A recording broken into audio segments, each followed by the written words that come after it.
بسم اللہ الرحمن الرحیم۔ عزیز طلباء السلام علیکم۔ بچوں، امید کرتا ہوں کہ آپ سب خیریت سے ہوں گے۔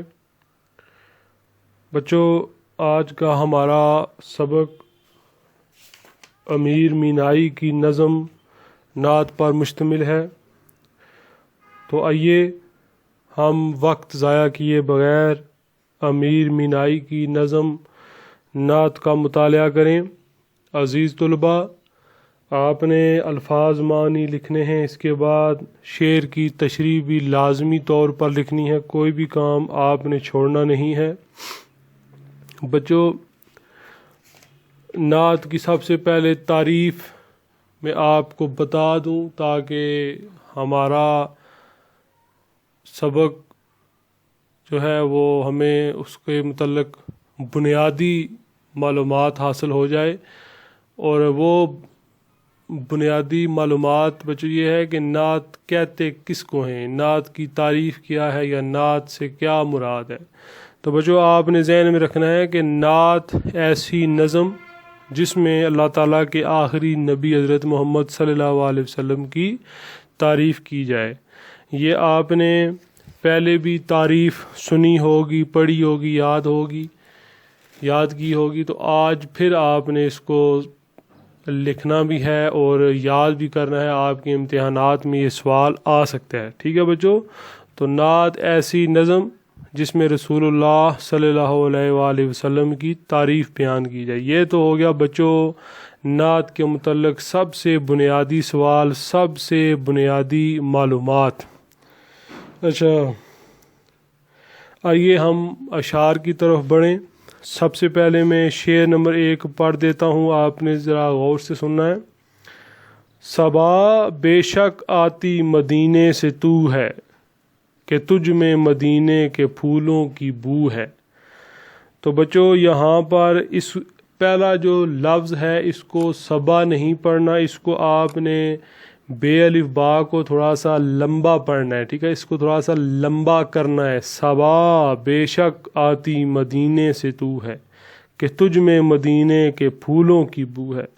تو بچوں، آپ الفاظ معنی سب سے پہلا جو لکھیں گے وہ ہے صبا، اس کے اوپر لکھیں صبح کے وقت چلنے والی ہوا، ٹھیک ہے؟ یہ الفاظ معنی میں سے سب سے پہلا لفظ اور اس کا مطلب۔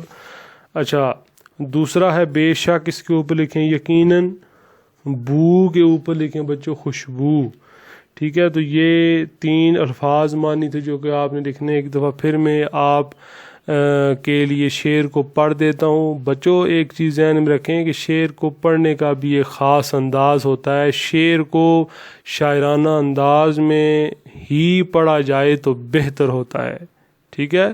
شعر کو کبھی بھی آپ نثر میں نہیں پڑھ سکتے۔ نثر میں اگر آپ پڑھیں گے تو وہ غلط سمجھا جائے گا، غلط تصور کیا جائے گا۔ اس لیے جو حصہ شاعری ہے، ٹھیک ہے، جو شاعری پہ مشتمل جو چیز ہوتی ہے اس کو شاعرانہ انداز سے پڑھا جاتا ہے، اور جو نثر والا حصہ ہوتا ہے اس کو ہمیشہ نثریہ انداز میں ہی پڑھنا ضروری ہے۔ تو یہ میں بار بار آپ کے سامنے اسی لیے شعر پڑھتا ہوں تاکہ آپ کے ذہنوں میں یہ بات بیٹھے کہ شعر کو کس طرح پڑھنا ہے، ٹھیک ہے؟ تو ایک دفعہ پھر میں آپ کے سامنے شعر پڑھ دیتا ہوں۔ صبا بے شک آتی مدینے سے تو ہے، کہ تجھ میں مدینے کے پھولوں کی بو ہے۔ تو بچوں، اس کی تشریح جو ہے وہ آپ غور سے سنیں۔ اس شعر میں شاعر امیر مینائی فرماتے ہیں کہ بہار کے موسم میں صبح سویرے جو ٹھنڈی ٹھنڈی اور فرحت بخش ہوا چلتی ہے وہ یقیناً مدینہ شریف سے آتی ہے، کیونکہ اس ہوا میں مدینہ منورہ کے پھولوں کی مہک اور خوشبو پائی جاتی ہے، ٹھیک ہے؟ تو بچوں، اس میں مزید شاعر دراصل یہ کہنا چاہتے ہیں کہ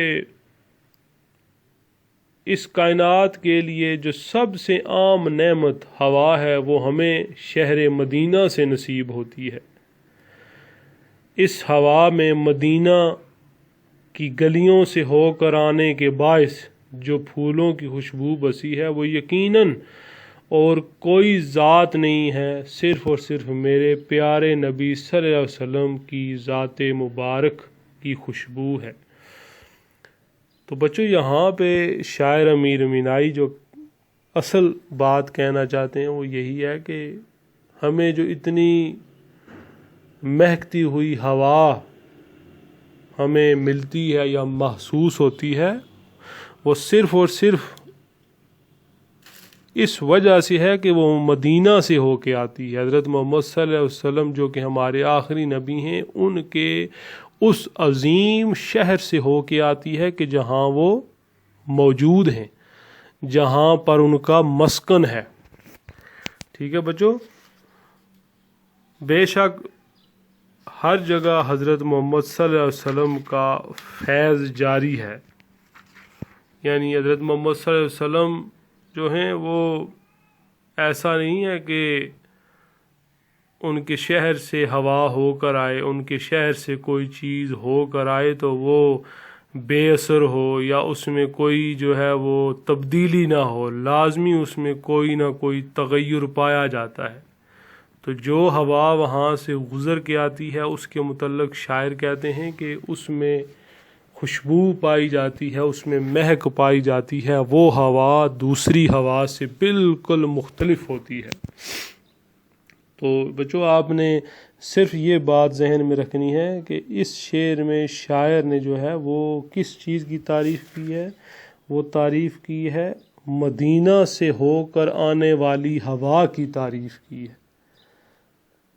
یہ آپ نے بات ذہن میں بٹھا لینی ہے، ٹھیک ہے بچوں؟ تو اس تشریح میں اگر آپ شعر کا اضافہ کرنا چاہیں تو وہ یہ ہے کہ یاد جب مجھ کو مدینے کی فضا آتی ہے، یاد جب مجھ کو مدینے کی فضا آتی ہے، سانس لیتا ہوں تو جنت کی ہوا آتی ہے۔ آئیے بچوں شعر نمبر 2 کی طرف بڑھیں۔ شعر نمبر 2 میں آپ کے سامنے پڑھ دیتا ہوں، ذرا توجہ سے سنیے گا۔ سنی ہم نے طوطی و بلبل کی باتیں، سنی ہم نے طوطی و بلبل کی باتیں، تیرا تذکرہ ہے تیری گفتگو ہے۔ تو بچوں یہاں پہ طوطی و بلبل ان دونوں الفاظ کو انڈرلائن کریں اور اس کے اوپر لکھیں خوش آواز پرندے، ٹھیک ہے؟ اس کے علاوہ تیرا، ٹھیک ہے، اس کے اوپر لکھیں تیرا، ٹھیک ہے نا؟ یہ جو تیرا لکھا ہوا ہے اس میں یہ نہیں ہے، آپ نے اوپر لکھنا ہے تے یہ رے الف۔ تذکرہ اس کے اوپر لکھیں ذکر، گفتگو کے اوپر لکھیں بات چیت۔ ایک دو پھر شعر کو سن لیں۔ سنی ہم نے طوطی و بلبل کی باتیں، تیرا تذکرہ ہے تیری گفتگو ہے۔ تو بچوں